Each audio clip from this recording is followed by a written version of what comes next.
한글 단어 조성 원리를 통한 한글 문해력 강조 한자 공부 요강도 226번째 시간인데요. 오늘 첫 번째로 살펴볼 한자는 고기 잡다 라는 의미의 어자가 되겠습니다. 물수변 다음에 고기라는 의미의 어자를 합쳐서 고기 잡으러 자가 되겠습니다. 여기서 fish라고 표시되는 것은 명사도 될 수 있고 동사도 될 수 있죠. 요 고기 잡으러 자는 동사입니다. 이 고기어 자는 명사죠. 똑같은 fish가 적용되지만 품사가 다르다 라고 하는 점 감안하시기 바랍니다. 하나, 둘, 셋, 넷, 다섯, 여섯, 일곱, 여덟, 아홉, 열, 열하나, 열둘, 열셋, 열넷 해서 총 14획에 해당하는 한자가 되겠습니다. 고기잡이, 고기잡다 라는 의미의 어자가 되겠습니다.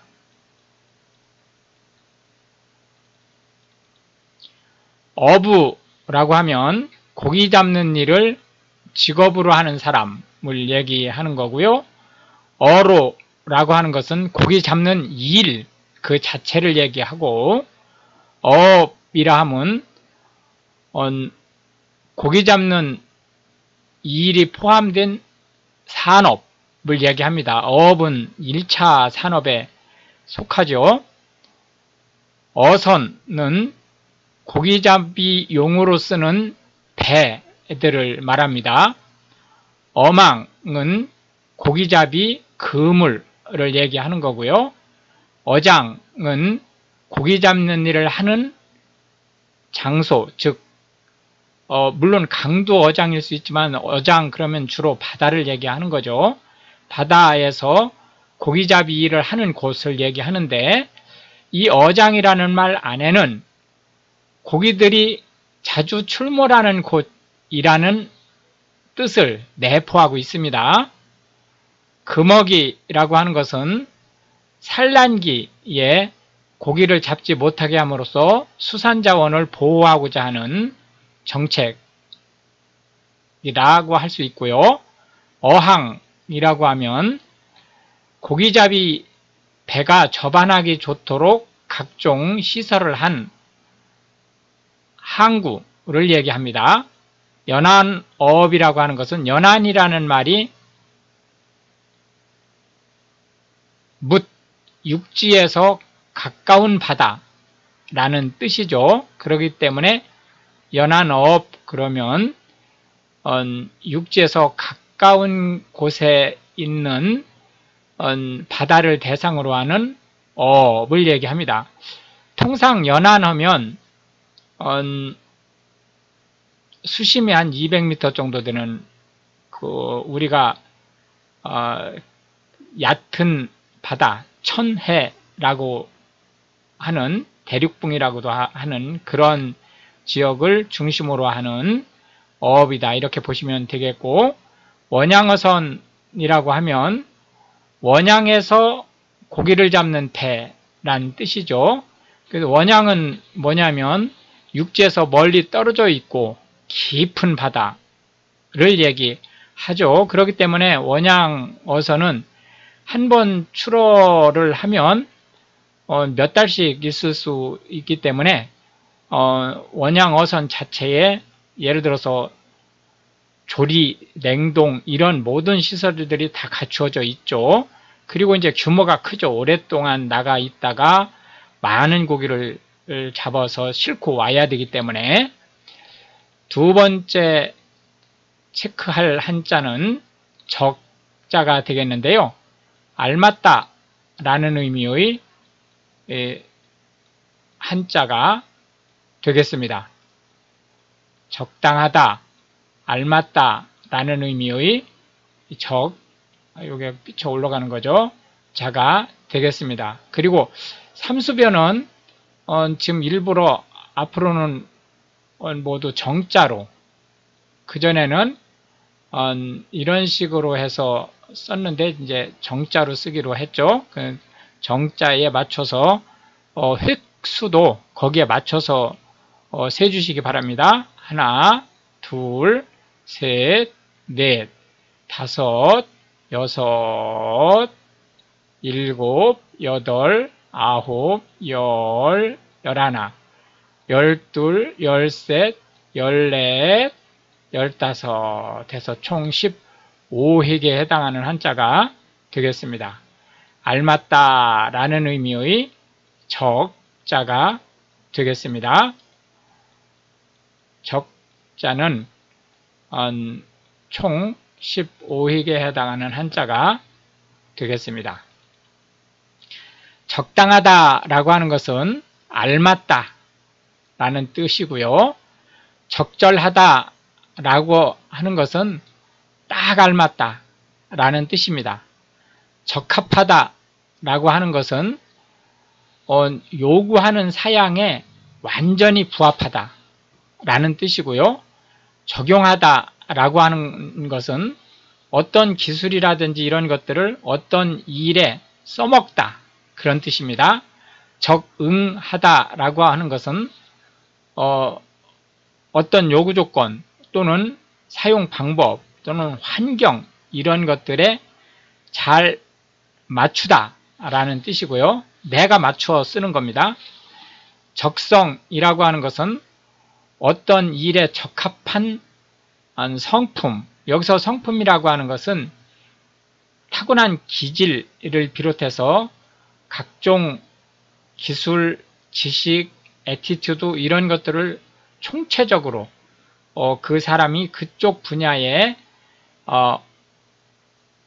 적당한 사람인지 아닌지를 파악할 수 있는 하나의 테스트를 얘기합니다.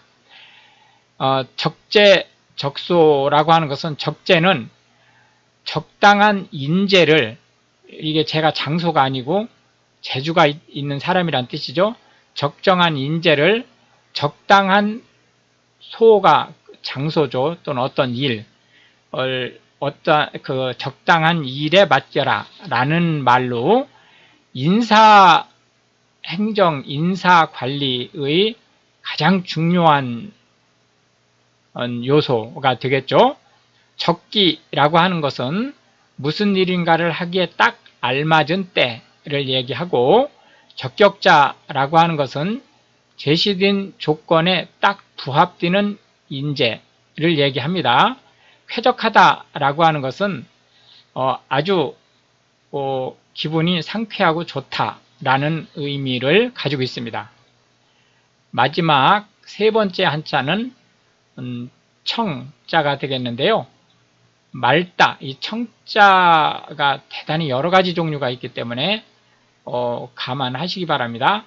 맑다라는 의미의 청자가 되겠습니다. 이 청자는 여기에 N자 대신에 월자로 쓸 수 있습니다.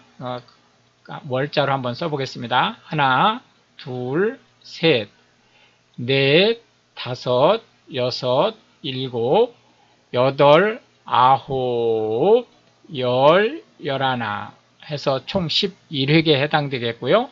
N자로 쓰든 월자로 쓰든 획수는 똑같으니까 감안하시기 바랍니다. 하나, 둘, 셋, 넷, 다섯, 여섯, 일곱, 여덟, 아홉, 열, 열하나. 요 순서, 요 주인주자의 순서가 이렇게 쓰셔도 되고요. 또 이렇게 쓰셔도 상관없습니다.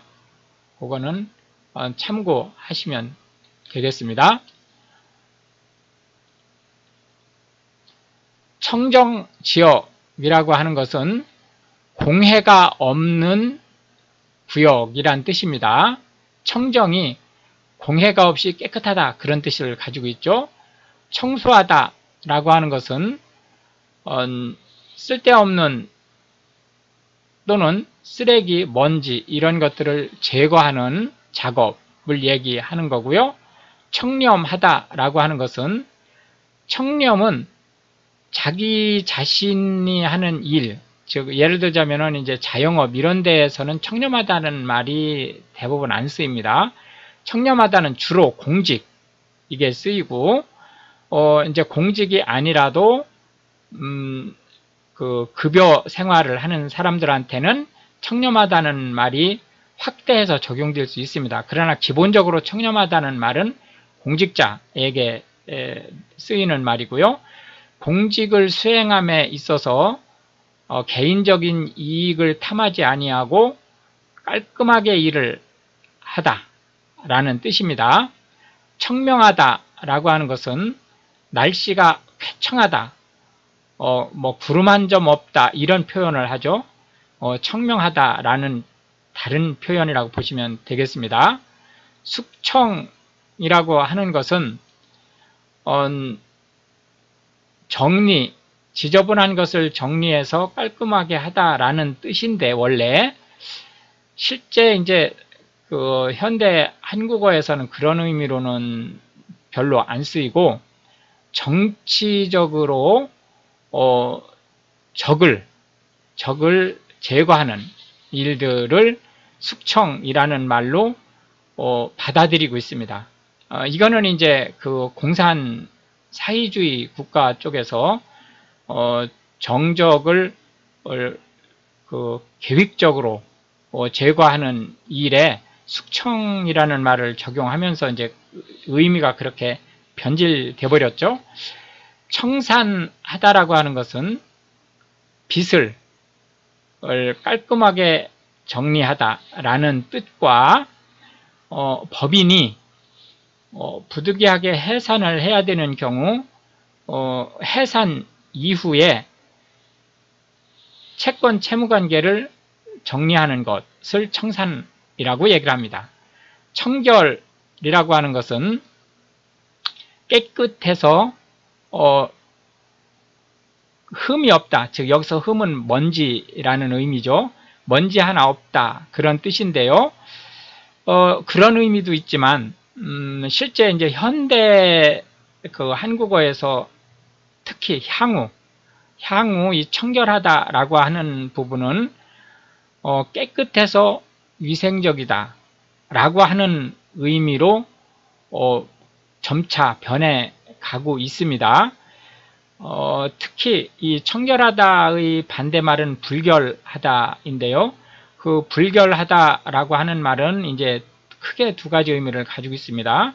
하나는 예를 들어서 목욕도 않고 뭐 이래가지고 깨지지하다, 더럽다라는 의미를 하나를 가지고 있고, 하나는 도덕적으로 받아들이기 어렵다라는 의미로 불결하다, 이 청결하다의 반대말 불결하다를 쓰고 있기 때문에 이 청결하다라고 하는 것은 이제 향후 점차 순수하게 그냥 깨끗하다라는 의미에서 위생적으로 깔끔하다라는 의미로 확대 또는 변형될 가능성이 높은 말이다 이렇게 보시면 되겠습니다. 청량하다라고 하는 것은 깨끗하고 시원하다라는 뜻을 가지고 있고요. 청량음료 하면은 이제 목이 탁 트이듯 시원한 맛을 내는 탄산음료를 얘기하는 거죠. 청아하다라고 하는 것은 아주 맑고 곱다 라고 할 수 있겠고요.